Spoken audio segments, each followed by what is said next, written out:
ফল ঘোষণার আগে উত্তেজনা তুঙ্গে, অঙ্ক কষে সম্ভাব্য ফল জানালেন স্বপ্নেন্দু নন্দী। 294টা আসনের লড়াই শেষে এখন সবার নজর একটাই সংখ্যার দিকে, 148, অর্থাৎ সরকার গঠনের প্রয়োজনীয় ম্যাজিক ফিগার। কোন দল এই সীমা অতিক্রম করবে তা নিয়ে রাজ্য জুড়ে তুমুল আলোচনা, জল্পনা ও রাজনৈতিক তরজা চলছে। একদিকে এক্সিট পোলের পূর্বাভাস, অন্যদিকে বাজি ধরা। সব মিলিয়ে চূড়ান্ত ফল ঘোষণার আগে উত্তেজনা ক্রমশ বাড়ছে। যদিও আগামী 4 মে দুপুরের মধ্যেই ছবিটা পরিষ্কার হয়ে যাবে বলে মনে করা হচ্ছে। এই আবহের মধ্যেই শিলিগুড়ির গণিত বিশেষজ্ঞ ও অবসরপ্রাপ্ত শিক্ষক স্বপ্নেন্দু নন্দী তাঁর বিশ্লেষণ তুলে ধরেছেন। তিনি খবরের ঘণ্টাকে জানিয়েছেন, তার অঙ্ক অনুযায়ী এবার ভারতীয় জনতা পার্টি পেতে পারে 145 থেকে 150টি আসন। অন্যদিকে তৃণমূল কংগ্রেসের ঝুলিতে যেতে পারে 125 থেকে 135টি আসন। এছাড়া ভারতীয় জাতীয় কংগ্রেস পেতে পারে 7 থেকে 9টি আসন এবং ভারতীয় কমিউনিস্ট পার্টি, মার্ক্সবাদী ও অন্যান্য দল মিলিয়ে 5 থেকে 7টি আসন অর্জন করতে পারে বলে তাঁর পূর্বাভাস। তবে এই সমস্ত হিসেব নিকেশের সত্যতা যাচাই হবে ফল ঘোষণার দিনেই।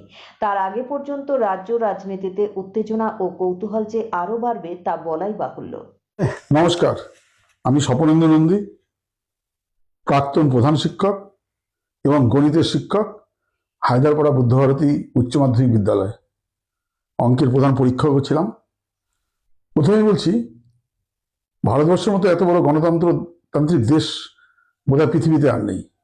তার মধ্যে এক পশ্চিমবঙ্গ। পশ্চিমবঙ্গ হচ্ছে ভিন্ন ভাষাভাষী, মানে ভারতবর্ষেরই একটা রূপ, যেখানে সব রকমের ভাষার লোক আছে। আমরা এবার দীর্ঘদিন পর আমরা একটা রক্তপাতহীন নির্বাচন পেলাম, যে নির্বাচনের জন্য আমরা নাগরিক হিসাবে আমরা খুব খুশি। সামান্য দু একটা ঘটনা ঘটলেও আমরা আগের থেকে ভোটে যা দেখে এসি, সেই ভোটের প্রতিফলন এবার হয়নি। সেখানে ভুল ত্রুটি, নির্বাচন কমিশনের ভুল, কেন্দ্রীয় বাহিনীর ভুল, রাজনৈতিক দলের কিছু ভুল থাকতেই পারে, কিন্তু আমরা খুশি যে এই বিরাট যজ্ঞে, ভোট যজ্ঞে প্রচুর লোক অংশগ্রহণ করেছে। আমরা ভোটের শুরুতে আগেই দেখেছি যে আমাদের পরিযায়ী যারা কাজকর্ম বাইরে করে, স্টেটের বাইরে কাজ করছে, তারা ভোটের উচ্ছ্বাসে ভোটে অংশগ্রহণ করতে ওনারা বহু কষ্ট করে এসছে। আমি যখন ভোটের লাইনে গেছি, আমি এক ভদ্রলোক সাথে কথা হলো, তিনি বললেন আমি 8,000 টাকা করে ফ্লাইট ভাড়া দিয়ে এসছি, অর্থাৎ আসতে 8, যেতে 8, একটা ভোটে 16,000 টাকা খরচ করে উনি ভোট দিতে এসছেন। ওনার এতটা উচ্ছ্বাস ছিল যে না, ভোটটা দেব। তার পিছনে নানা রকম সমীকরণ কাজ করছে। কেউ বলছেন যে অনেকের মনে আতঙ্ক কাজ করছে, ভোট এবারে এসআইআর পরে ভোট না দিলে পরে নাম কাটা যেতে পারে। কেউ বলছেন না, একটা পরিবর্তন দরকার। কেউ বলছেন না, প্রত্যাবর্তন দরকার, যে গভর্নমেন্ট আছে সে গভর্নমেন্টই থাক। সব মিলিয়ে অ্যাজ এ হোল নির্বাচনটা খুব সুষ্ঠু হবে এবং ভালো মতো হয়েছে। এবার এসআইআর এর পরে প্রথম ভোট, স্বাভাবিক কারণে আমরা ধরে নিয়েছি এসআইআরটা আরেকটু সময় নিয়ে হলে হয়তো ভালো হতো। যে সময় ঠিক করেছেন সেই সময়ই হয়েছে। এবার এসআইআরটা নিয়ে একটু ক্যালকুলেশন করা যাক। ধরে নেওয়া 21 সালের ভোট, 21-এর পরে 26, 21-এ বিধানসভা ভোট। সেই সময় একটা নির্বাচন ক্ষেত্রে 1 লক্ষ ভোটার ছিল। সেই 1 লক্ষ ভোটার ছিল, তাদের মধ্যে 80% লোক ভোট দিয়েছিল। তাহলে কম বেশি 80,000 লোক ভোট দিয়েছেন। এবার আমাদের মধ্যে একটা ধারণা হতে পারে যে এবার সবাই ঝাঁপিয়ে পড়ে ভোট দিয়েছেন।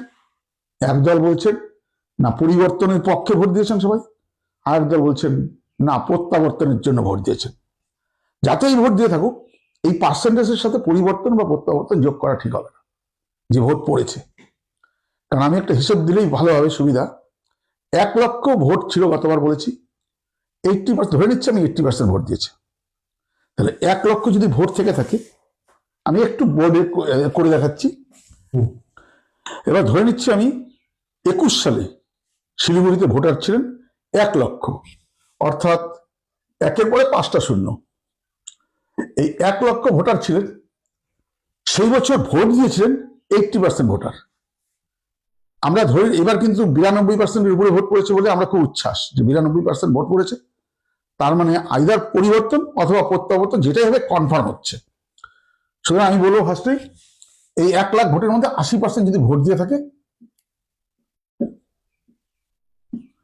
তাহলে ভোট দিয়েছেন 80,000 লোক ভোট দিয়েছিলেন।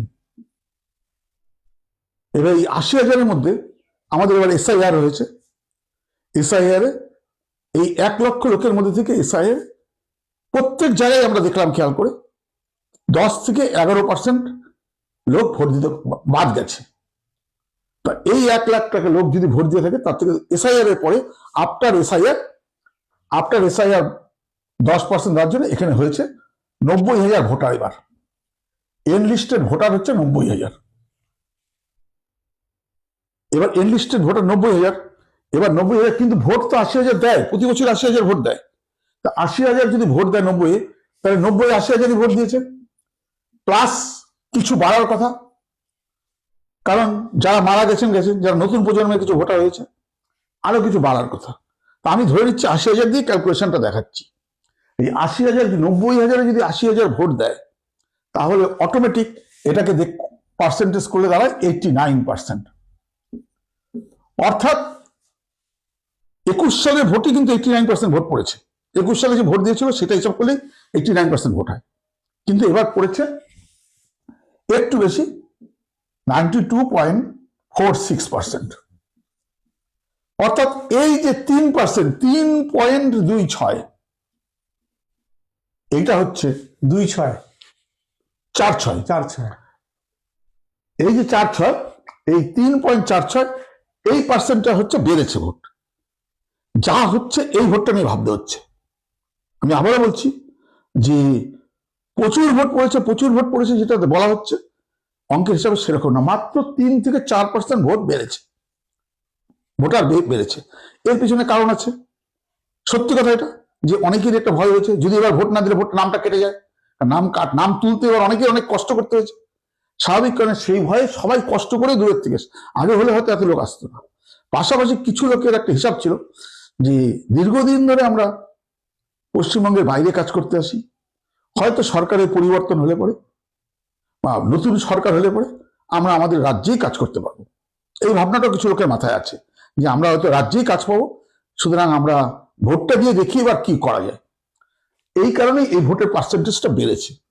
খুব কষ্ট করে মানুষ ভোট দিয়েছে, তাদেরকে সবাইকেই শুভেচ্ছা জানানো উচিত যে এত কষ্ট করে এত বড় গণতন্ত্র প্রক্রিয়ায় অংশগ্রহণ করেছে। এবার আসা যাক আমাদের ভোটের হিসেবে। ভোট হয়ে গেছে, আমার কথা দিয়ে আর কেউ প্রভাবিত হবে না। সুতরাং এই জন্যই বলছি, যেহেতু প্রভাবিত হবে না, এখন শুধু একটা অঙ্কের হিসাব, ক্যালকুলেশনটা আমি তুলে ধরবো আপনাদের সামনে। পশ্চিমবঙ্গে বিধানসভা যে নির্বাচন হলো তাতে ভোট হয়েছে 294টা আসনের জন্য। তার মধ্যে সংখ্যালঘুর জন্য আছে, বিভিন্নভাবে ভাগ করা আছে, করে নিয়ে আমাদের 294টা আসনে ভরতে হবে।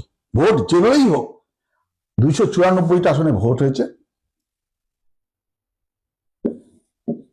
147-এর বেশি যারা পাবেন তারাই গভর্নমেন্ট তৈরি করবেন। ম্যাজিক ফিগার 147-এর বেশি, অর্থাৎ 148টা আসন পেলে তবেই সে পাবে। আর সরকার করতে পারবে। আর বিরোধীর ক্ষেত্রে 10% বিরোধী থাকলে তবে 10% আসন পেলে সেই বিরোধী আসনে বসতে পারবে। অর্থাৎ 29+, অর্থাৎ 30 জন যদি থাকে তবেই সে অপোনেন্ট হিসাবে কাজ করতে পারবে। ন্যূনতম 30টা পেতেই হবে। আর যদি 30টা কম পায়, 30টা বেশি পায়, তাহলে তাদের মধ্যে যারা বেশি পাবে তাদেরকে সবার আগে ডাকা হবে বিরোধী হিসাবে। তাহলে 294টা আসনে ভোট হয়েছে, এবার 147টা আসন পেতে হবে। 147-এর বেশি, অর্থাৎ 148টা আসন পেতে হবে। আমরা বিভিন্ন পত্রপত্রিকায়, বিভিন্ন কোম্পানি, বিভিন্নভাবে ওরা সার্ভে করে যাচ্ছে। কেউ দেখাচ্ছে তৃণমূল বেশি পাবেন, অন্য দল কম পাবে। কেউ দেখাচ্ছেন বিজেপি বেশি পাবেন, অন্য দল কম পাবে। অর্থাৎ কে ফর্ম করবে। কিন্তু আমাদের মানে বুদ্ধিজীবী হিসেবে যেটা ভাবতে হয় যে টোটাল পশ্চিমবঙ্গের কথা ভেবে, কারণ আমরা বাসে ট্রামে কথা বলছি, আমরা স্কুল কলেজে কথা বলছি, আমরা পত্রপত্রিকা পড়ছি, নিউজ দেখছি, সব মিলিয়ে আমার ধারণার মধ্যে আবারও বলছি, ভোট যখন আমরা দিতে যাই তখন আমার সাথে কিন্তু কংগ্রেসের লোকও যায় না, তৃণমূলের লোকও যায় না, বিজেপির লোকও যায় না, সিপিএমের লোকও যায় না। আমি যাই আর আমার বুদ্ধিটা যায়। অর্থাৎ ওই ঘরটার মধ্যে ঢুকে আমি যখন ভোট দিই শুধু আমি থাকি। সুতরাং এখানে কিন্তু হিসাব থেকে একটা অঙ্ক আসতে পারে, হিসাব করার পরে অঙ্ক আসতে পারে। ধরে নিচ্ছি এবার আমাদের ব্যাপারটা হচ্ছে যে আমরা যদি এই 294টা আসনের ক্ষেত্রে আজকে যা সিচুয়েশন দাঁড়িয়েছে, এই যে দাঁড়িয়েছে সিচুয়েশন, তাতে করে ধরে নেওয়া যায় পত্রপত্রিকার হিসাব অঙ্ক টঙ্ক ধরে নিয়ে বিজেপি সংখ্যাগরিষ্ঠ দল হিসাবে সম্ভাবনা আছে প্রথম স্থানে যাওয়ার। এরা আসন পাবে 145 থেকে 150টি, অর্থাৎ 145 যদি পায় তাহলে কিন্তু কোয়ালিশন গভর্নমেন্ট করতে হবে। এই বিজেপি 145 থেকে 150 এটা কিসের, মানে কোন ইয়েতে থেকে আপনি বলছেন? আপনার হিসাবে? আমার হিসাবে, আপনার আমার নিজের অঙ্কের হিসাবে? নিজের ক্যালকুলেশন করে পাচ্ছে। কোনো কারণবশত যদি 145টা আসন পায় বিজেপি, তাহলে কিন্তু সমর্থন নিতে হবে কারো, কারণ 148 না হলে কিন্তু হবে না, 3টে অন্তপক্ষে নিতেই হবে। সেক্ষেত্রে কাউকে কনভিন্স করি হোক, যেভাবেই হোক তাকে সঙ্গে আনতে হবে, তবেই পারবে। আর যদি 150 পায় তাহলে নিজেরাই গভর্নমেন্ট করবে, তাহলে আর কোনো সমস্যা নেই। আর তৃণমূল পাবে হচ্ছে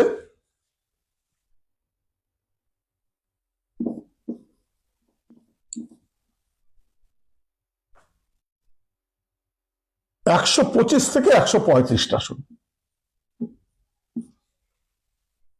এক্ষেত্রে বলছি যদি 135টা আসন পায় এবং অন্য কোনো দল, বাম, কংগ্রেস, কেউ যদি মনে করে 13টা আসন দিয়ে ওদেরকে সহযোগিতা করবে, তাহলে ওরাও কিন্তু গভর্নমেন্ট করতে পারবে, অর্থাৎ 148টা হয়ে গেল। এক্ষেত্রে কিন্তু একটা তৈরি হবে, যে একটা ক্রাইসিস তৈরি হবে, যে কে আসবে আমার দলে, সমর্থনে আসবে।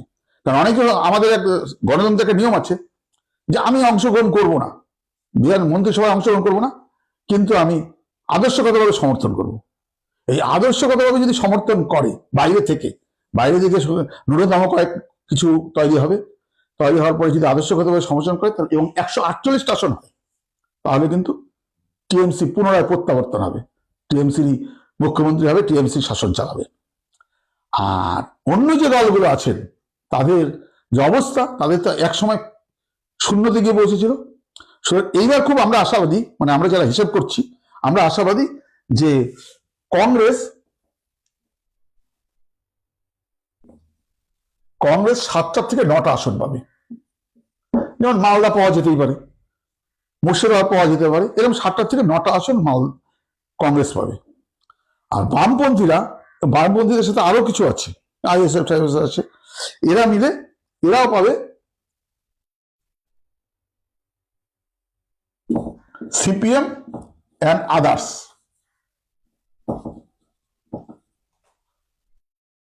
এরা পাবে 5টা থেকে 7টা আসন। এই হচ্ছে মোটামুটি একটা হিসাব, যাতে করে দেখা যাবে যে আমাদের যেটা ভালো, যদি বিজেপি গভর্নমেন্ট ফর্ম করে আমাদের কিন্তু বিরোধী দলকে স্ট্রং পাবো, যেটা গণতন্ত্রের পক্ষে খুব স্বাস্থ্যকর ব্যাপার। যদি তৃণমূল ফর্ম করে তাহলে আমরা বিরোধী দলকে স্ট্রং পাবো, যেটা আমরা সবাই চাই। কারণ খেয়াল করে দেখবেন, আমরা যখন পার্লামেন্টে ঢোকে, পার্লামেন্টের গদাটা বিরোধীদের দিকে মুখ করে রাখা হয়, কারণ সবচেয়ে গুরুত্বপূর্ণ জায়গা হচ্ছে বিরোধীদের। কারণ যেখানে বিরোধী নেই সেখানে অপশাসন বেশি হয়, কারণ প্রতিবাদ থাকে না, অপশাসন হয়।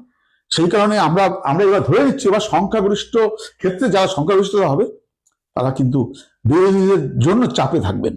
অর্থাৎ যে কোনো বিল পাস করতে হলে বিরোধীদের সাথে আলোচনা করতে হবে, কথা বলতে হবে, শুধুমাত্র এক পেশে কিছু করা যাবে না। আমি বলবো আমরা 4 তারিখ পর্যন্ত দেখবো, 4 তারিখের পরে দেখি, 4 তারিখ 12টার মধ্যে আমরা সব জেনে যাব। 4 তারিখ 12টার পরে জানার পরে দেখতে পাবো।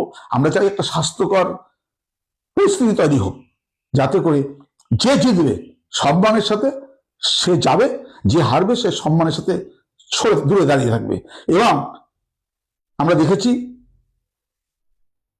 11 সালে যখন পরিবর্তন হলো, তখন তৎকালীন মুখ্যমন্ত্রী বিরোধীদের সবাইকে নিমন্ত্রণ করেছিলেন। আমরা এটা আশা করব যে এখানেও বিরোধীদের নিমন্ত্রণ করবে, যারা হেরে গেছে তারাও নিমন্ত্রিত হিসাবে থাকবে, উপস্থিত থাকবে, এবং তারা সরকারের উন্নয়নে অংশগ্রহণ করবে, যে না সরকার আমার, সুতরাং সরকারকে বাঁচিয়ে রাখতে হবে।